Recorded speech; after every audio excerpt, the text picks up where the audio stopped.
안녕하세요. 오랜만입니다. 요즘에 굉장히 많이 바빠서 유튜브를 좀 못했어요. 백신도 맞고 휴가도 갔다 오고 뭐 컴퓨터도 좀 교체하고 마이크도 굉장히 음질이 깨끗하지 않습니까? 마이크도 바꿨어요. 자, 요즘에 주식 매매 잘들 하고 계십니까? 사람들이 굉장히 요즘 좀 어렵다고 하는 것 같더라고요.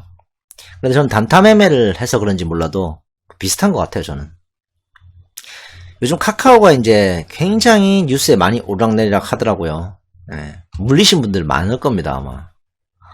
근데 제가 이제 오늘 좀 강조드리고 싶은 얘기는 한 가지 알려드리고 싶은 게 있어요. 이 장대 음봉에 대한 얘기를 해볼까요? 이 음봉이 굉장히 위험한 봉인데 사람들, 특히 초보자분들이 많기 때문에 요즘에 여기 많이 당하더라고요. 그래서 간략하게 아주 핵심적인 내용, 요것만 조심해도 굉장히 손실을 크게 방어할 수 있는, 손실이 나지 않는 그런 어떤 타점을 잡을 수 있거든요. 그거 한번 설명해 드리겠습니다.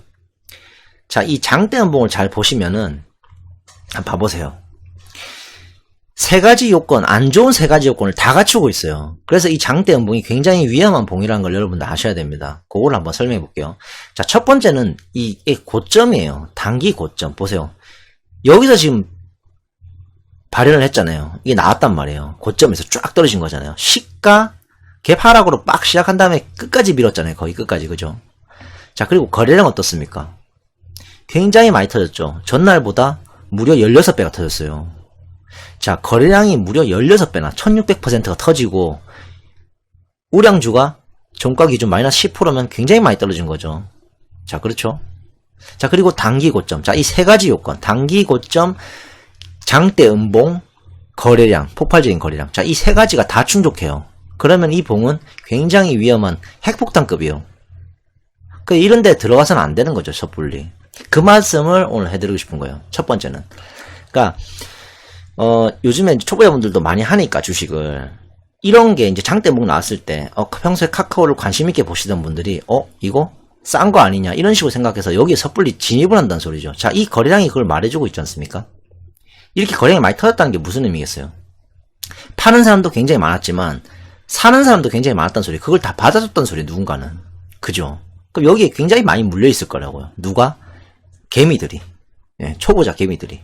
그런데 조금만 주식을 해보신 분들은 아실 겁니다. 이런 데는 절대 들어가서는 안 되는 봉이에요. 이런 봉은. 그거를 오늘 설명드린 거예요. 자, 반드시 기억하세요. 아까 세 가지 요건. 단기 고점, 장대 음봉, 폭발적인 거래량. 예, 요것만 기억하시면 됩니다. 자, 둘째 날도 마찬가지예요. 이날 이렇게 무서운 봉이 터졌는데 이날 또 들어가요. 보세요. 거래량 봐보세요. 무지막지하죠. 거의 전날하고 똑같잖아요.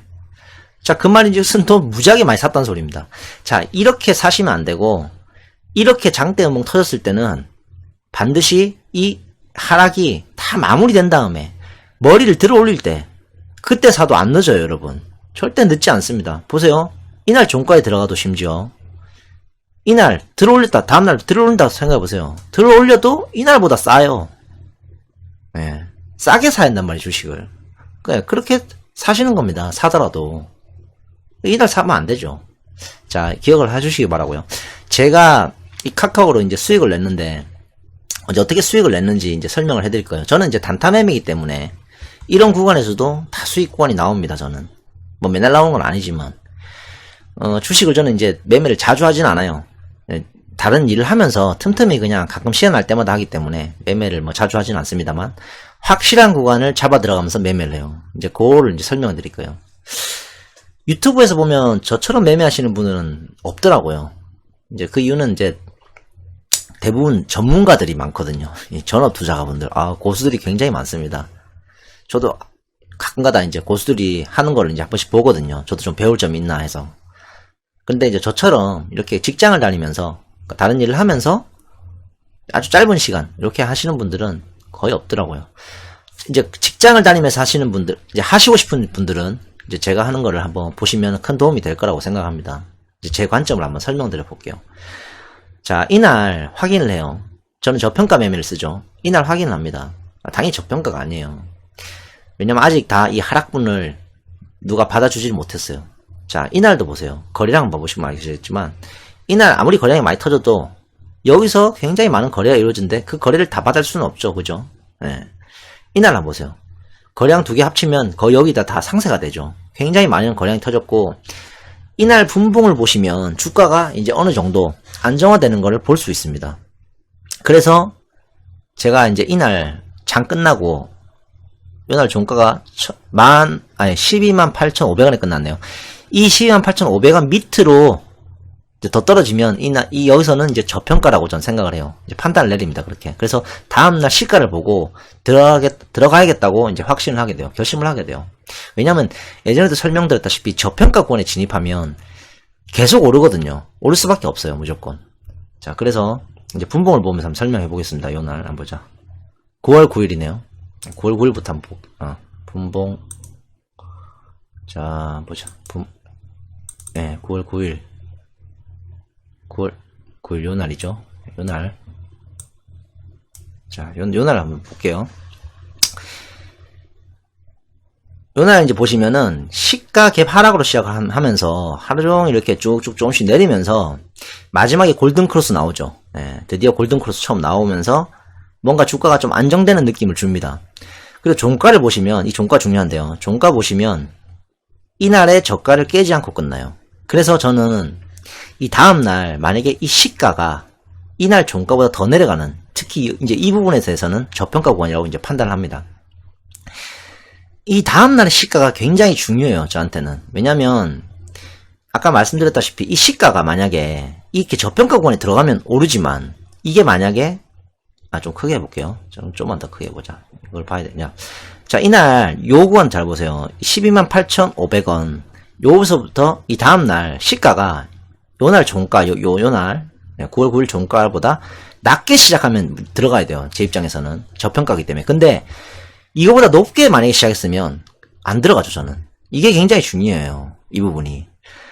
그래서 이 다음날 일어났을 때 시가가 대체 어떻게 시작할까에 대해서 굉장히 이제 저는 이제 관심 있게 보고 있었던 거죠. 그리고 이제 마음속으로 바랬던 거죠. 낮게 좀 시작했으면 좋겠다. 왜냐면 낮게 시작해야 저평가 구간에 들어가기 때문에 내가 매수를 할 수 있는 타점이 나오거든요. 그래서 그거를 계속 확인하고 있는데 다행히도 낮게 시작했어요. 자, 이제 한번 보여드릴게요. 그래서 B 보이죠? 바이입니다. 바이. 이거 누르면 나옵니다. 네, 나오죠. 127,000원에 제가 매수를 했고 522주 7천만원어치를 매수했어요. 7천만원어치 저한테는 뭐 조금 큰 금액이에요. 그래도 요즘에 이렇게 매수를 했는데 이제 저는 다른 일을 하다 보니까 이런 타점에서 많이 매수합니다. 그러니까 어떤 타점이냐면 하루 종일 오를 수 있는 구간이 있어요. 그런 확실한 구간, 저평가 구간. 시간이 지나면서 계속해서 저평가가 빛을 발하기 때문에 매수해가 들어오고 하루 종일 올 수밖에 없는 구간이 있단 말이에요. 그게 저평가 구간이거든요. 이런 타점에서 많이 매수를 합니다. 왜냐하면 때로는 뭐 다른 일을 하다가 이걸 맨날 볼 수가 없거든요. 내가 매수한 다음에 가끔씩 확인을 하는 거지 맨날 가만히 보고 있을 수가 없기 때문에 이렇게 시간이 지나면서 계속 오를 수 있는, 그렇게 무조건 오를 수밖에 없는 그런 구간에서 매수를 해야 돼요. 저는 다른 일을 하기 때문에, 전업 투자가 아니기 때문에. 자, 그래서 일단 여기서 매수를 하게 됩니다. 그래서 시간이 이제 쭉 지나면서 이제 이 효력을 발휘해요. 이렇게 보면 쭉 오르죠. 여기서 물론 내렸지만 오를 걸 알고 있기 때문에, 물론 이것도 보긴 봤어요. 근데 오를 걸 알고 있기 때문에 별로 신경을 쓰지 않습니다. 계속 냅둬요. 냅두면 계속 어차피 이제 오른다는 걸 저는 알고 있죠. 보자. 자, 계속 오르죠. 이제 드디어 이제 계속 이제 시간이 지나면서 반응이 나타나기 시작하죠. 시작하는데 요날 또 이슈가 있었어요. 장중에 사고가 하나 있었어요. 사고. 그래서 그 대응하는 것까지 제가 좀 설명을 해드릴게요. 원래는 이날 9월 10일이죠. 이날 계속 올랐어야 돼요. 하루 종일. 원래는 아무 이슈가 없었다면. 그래서 이제 저는 그냥 안 보려고 했는데 뭐 그래도 뭐 화장실 갈 때나 뭐 밥 먹으러 갈 때 일단 한 번씩 보거든요. 당연히 확인해야 되니까 뭐 어떤 이슈가 있을지 모르니까 또 가끔씩은 봅니다. 그래서 가끔씩 이제 보는데 아무 이슈 없어서 그냥 냅둡니다. 어차피 하루 종일 오를 겁니다. 분명히 이슈가 없다면은. 그런데 이날 이제 와이프랑 밥을 먹었어요. 점심때. 근데 11시 반인가? 셀 나오죠. 한번 보자. 11시 반. 네, 11시 반에 제가 핸드폰을 확인해요. 근데 보니까 위에 매물대가 굉장히 많이 쌓여있는 거예요. 갑자기 나타난 매물대. 그래서 이상하다 싶어서 뉴스를 확인했더니 뉴스에서 규제가 이제 구체화되는 뉴스가 나옵니다. 공정위원회에서. 자, 그전에는 규제가 그렇게 구체화되지도 않았고, 그랬습니다. 근데 그 뉴스가 나와요, 이날. 11시 하여튼 초에 나왔나? 할 때 나옵니다. 그래서 제가 던져요. 여기서 이제. 여기 사서 여기 던지는 거죠. 아쉽게도 이 고점에서 빨리 그 뉴스를 확인했다면, 진짜 더 많이 먹었을 텐데, 거의 4% 이렇게 먹었을 겁니다, 아마. 근데 3% 초반 이렇게 던져버려요. 그리고 나머지도 다 던집니다, 여기서. 네. 250주, 그리고 270주, 뭐 이렇게 던져버려요. 다. 그래서 이제 털어버리는데, 이제, 아쉬운 건 그거죠. 만약에 그런 악재가 없었으면, 이날 악재가 이렇게 나왔는데, 갑자기 또, 악재가 없었으면 이날 하루 종일 날아갈 거예요, 분명히. 날아갈 수밖에 없어요. 근데, 악재가 나오는 바람에, 그렇게 못했죠. 근데 이제 이렇게 하는 방법이, 이제 다른 일을 하면서 하기에는 굉장히 편하거든요. 뭐 맨날 보고 있지 않아도, 확실한 구간에서 잡아 들어가서, 틈틈이 가끔가다 한 번씩 뭐 화장실 갈 때마다 이럴 때 한 번씩 확인하면 되기 때문에 그 확인을 해도 또 저평가 구간이기 때문에 쉽게 안 빠집니다. 물론 악재가 나와도 이게 장점이 뭐냐면 쉽게 빠지질 않아요. 왜냐면 이 구간은 저평가 구간이기 때문에 물론 악재가 나왔기 때문에 빠지긴 빠질 거예요. 그래서 던진 거죠 제가. 근데 나왔다고 해서 바로 안 빠지죠, 그죠? 네, 이런 게 바로 장점이에요. 그러니까 직장인이 할 수 있는. 자 보세요. 그 다음에 또 어떻게 되나 한번 보세요. 이게 이제 빠진다고 저는 판단을 하는 거죠. 왜? 악재가 이제 나왔으니까 어쩔 수 없이. 자, 봐보세요. 어떻게 되나. 자, 쭉쭉쭉쭉쭉 하면서 내려가죠. 제가 판 가격보다 내려가죠. 네. 그렇게 되는 겁니다. 이제 이게.